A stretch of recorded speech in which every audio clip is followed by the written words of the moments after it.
Hey guys, do you think we can change how we react to symptoms even during flare-ups? So instead of letting fear and anxiety take over, can we stay open to the idea that symptoms, no matter how uncomfortable, are an opportunity to retrain our nervous system? I'm so excited to explore this fascinating topic with my guest today.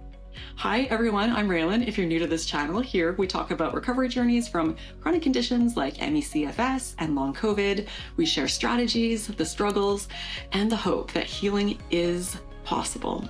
I'm thrilled to have Grace Secker here today, a holistic psychotherapist and nervous system coach from Boulder, Colorado.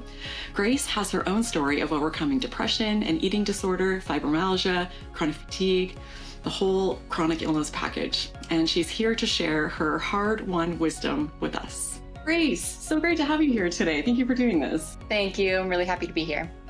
So you've had quite the journey with your health. Can you tell us about that? I have, yeah. I mean, it's a long one.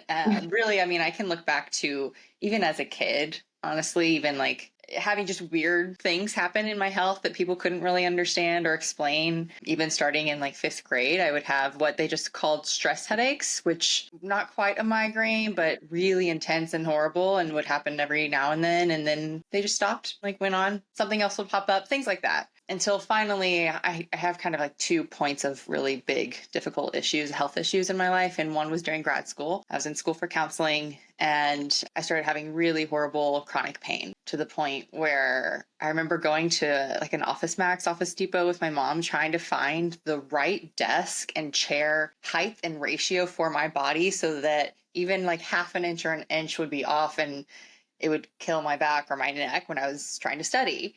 And I think back to that, I was 24. Like, that's not normal for a 24-year-old, And it was explained as, there's some scoliosis in your spine. I am on the hypermobility of the Ehlers-Danlos syndrome scale.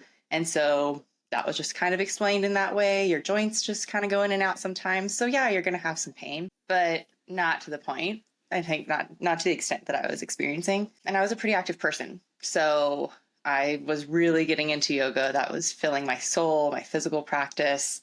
And I was told that's horrible for my body. Don't do that anymore. All the things. Until one day, I've gone to multiple different practitioners.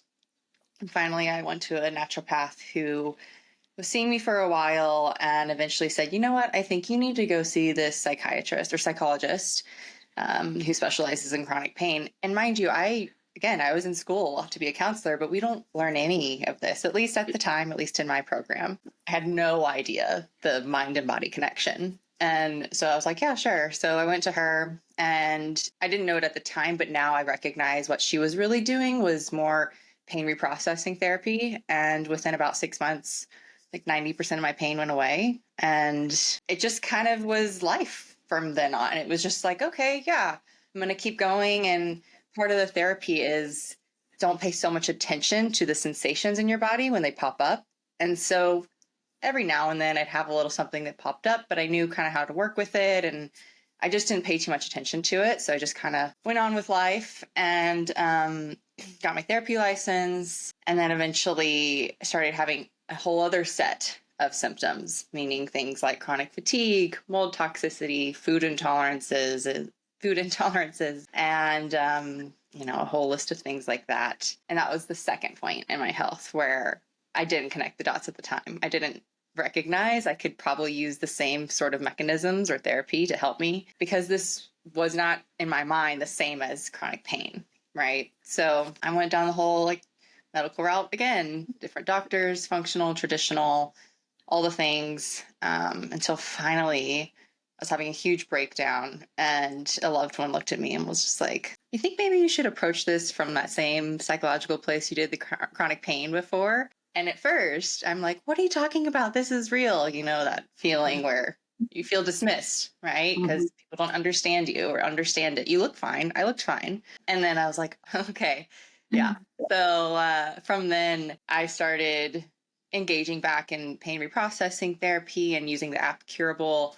And within a few weeks, some of the worst symptoms, some of my horrible food intolerances pretty much went away.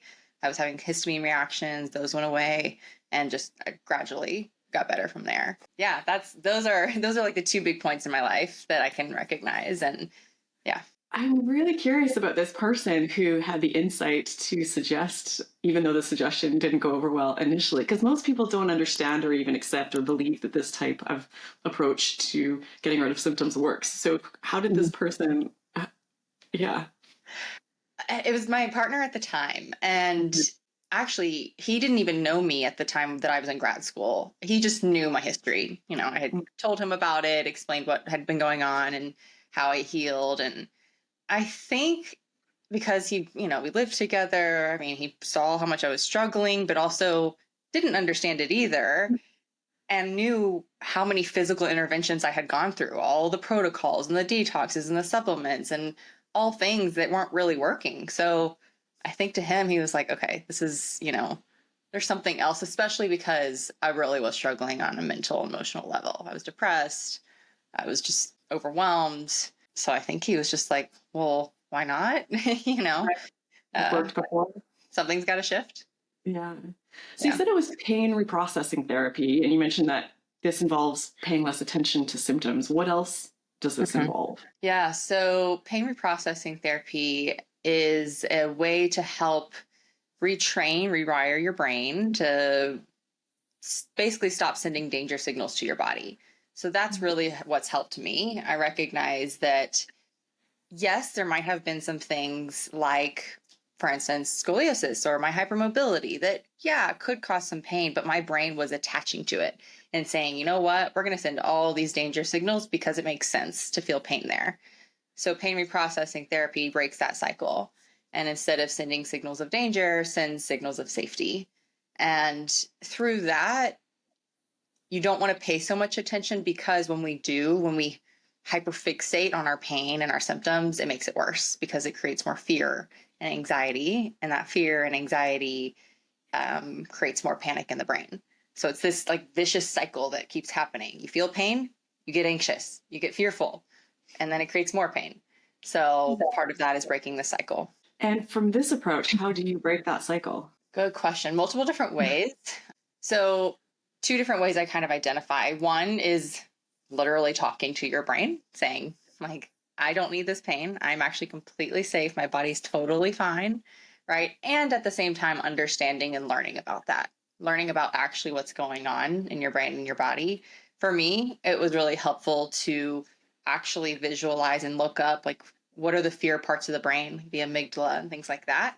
And I would imagine it like calming down and soothing. And then also working with anxiety on a pure anxiety level. So I use a lot of breath work, meditation to help soothe that anxiety place and remind my body that I'm really safe and that it actually just doesn't make sense to have this kind of pain.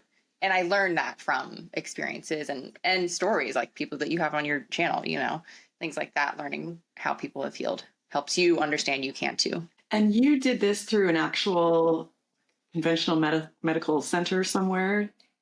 No, actually, well, the first time I did it through a private practice psychotherapist who she wouldn't, like at the time, I don't think she termed it PRT, pain reprocessing therapy, but she did learn a lot of her practices and studied under people through Dr. John Sarno, who is kind of the originator where pain reprocessing therapy has come from. So very similar, just not that same structure.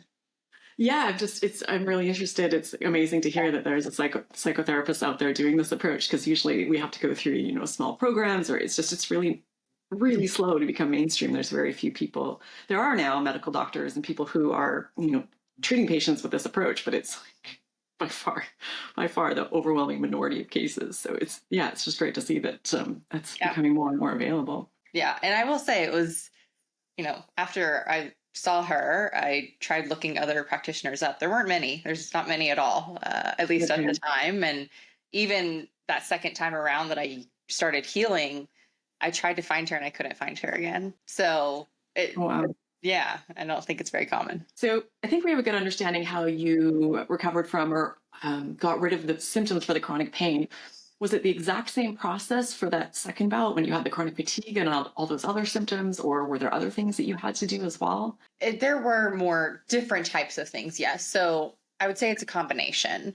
I started doing things like retraining my brain like I used to with the chronic pain. And that was specifically for things like food intolerances. I had gotten to a place where I probably was eating about like 5 foods for a year because I'd have really strong histamine reactions. And so that type of idea of really just recognizing that it's not the food, like my body's actually okay, and retraining my brain, that's really what helped that.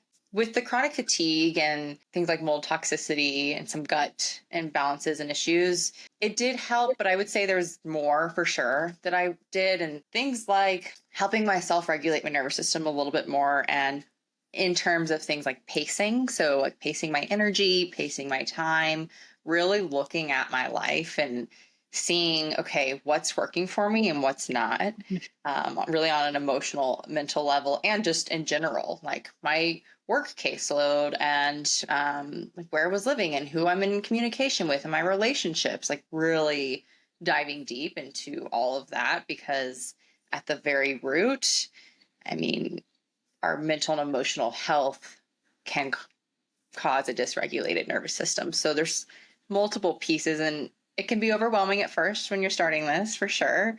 But it just takes time. And so, yes, there were multiple pieces, especially that second time around, which I don't think I touched on a little bit that first time with chronic pain. I did go into that with a therapist, but I don't think I really went as deep as maybe I needed to. And so the second time around, I really had to evaluate my life and how I was treating myself, how what relationships were working for me and not working for me. So there were multiple other avenues that I went down for sure that's helped me get to where I am now. It's fascinating to me about the food intolerances. And of course, there are, food allergies out there that, which is a whole other thing. But I had food intolerances as well.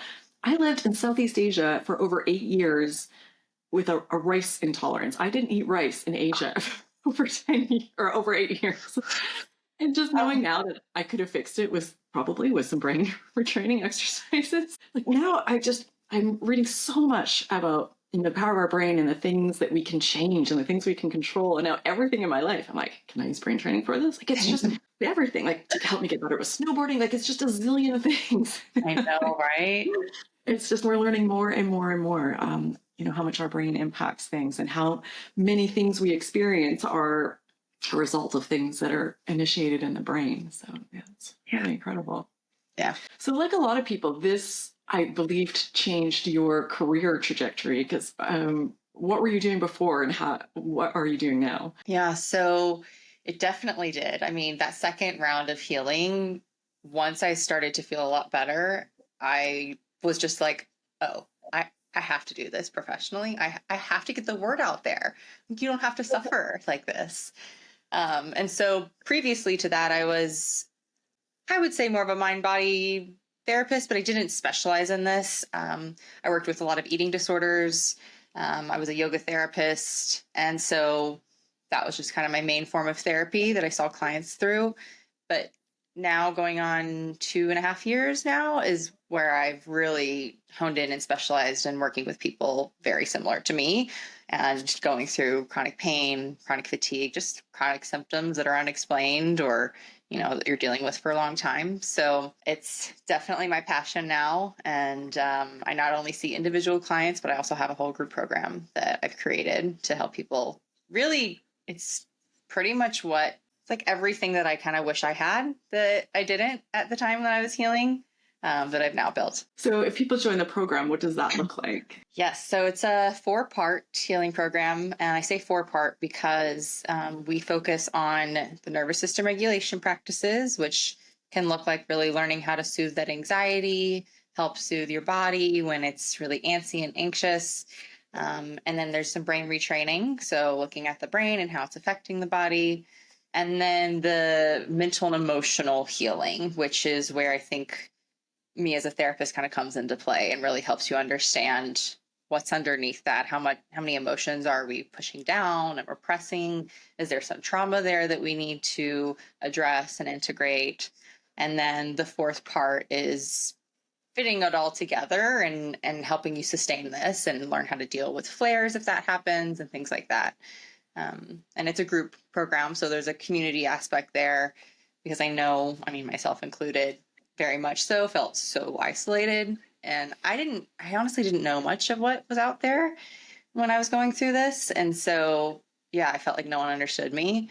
And so anyway, the group part is really important so that you can get that support. And from also myself and my other support therapist, Liana, who's in there as well. That's amazing. It's so great that there are people like you out there doing this. There's so many people that need this help. And just thinking, you're talking about the therapy aspect, would someone get similar benefits if they went to just traditional like talk therapy? Would that help with the symptoms as well? No. And I say that from a place of, I absolutely love therapy, talk therapy, psychotherapy. It's been my passion for a long time. I actually didn't mention this, but I started being a therapist because I dealt with a lot of depression and anxiety in high school and found a lot of relief from it. So no, because like I said, this is a whole other kind of area that it's just not known very well in the therapy community and counseling. And so I think that going to talk therapy and working through mental and emotional challenges is super helpful. But if we're not bringing in that piece of understanding the brain and the nervous system with it, then it's not really going to get at those symptoms. Again, helpful in other ways, but not specifically targeted. And so we do need that specific form of therapy, if you will. Or honestly, some of it isn't even psychotherapy, right? When we're talking about retraining the brain and nervous system, you don't have to be a therapist to do that or to teach that. So I like how I blend it all together. That makes a lot of sense. For people watching, of course, everything you need to know about Grace is in the video description. So I really encourage you to expand that and take a look. She's an incredible person. She's come through a lot, and now she's just doing really great things and has helped a lot of people in similar conditions already. So yeah, really hope that people will get in touch. I'm sure that they will. Do they have to live in your area? Do you work with people remotely? Yeah, good question. No, actually, especially for the program, it's more of a coaching type program. So we see people from all over the world. I do have an individual still therapy practice, and we can see you if you live in Texas, Colorado, or Utah. Well, thank you so much for doing this today, Grace. I'm so glad that you've come through this. I'm sorry for all the struggle that you've had, but wow, what you've turned it into. It's, you're just having a really great ripple effect on the world and helping people. So appreciate you being here, and I appreciate what you're doing. So thank you. Yeah, thank you, Raelan. Really appreciate being here. And I want to send a member shout out to Charlotte Cruel. Charlotte, thanks for joining and becoming a member. I really appreciate the support. Big hugs to you and to all of you watching. I know there's a lot to take in here on this channel. If you haven't already signed up, you can get on the mailing list for my weekly newsletter that gives you just the bullet points of these interviews right in your inbox, so you don't miss a thing. So thank you to all of you watching. Looking forward to your comments and questions. Wishing you well. Hope you enjoyed this video. Hope you got a ton out of it, and hope to see you in this next one.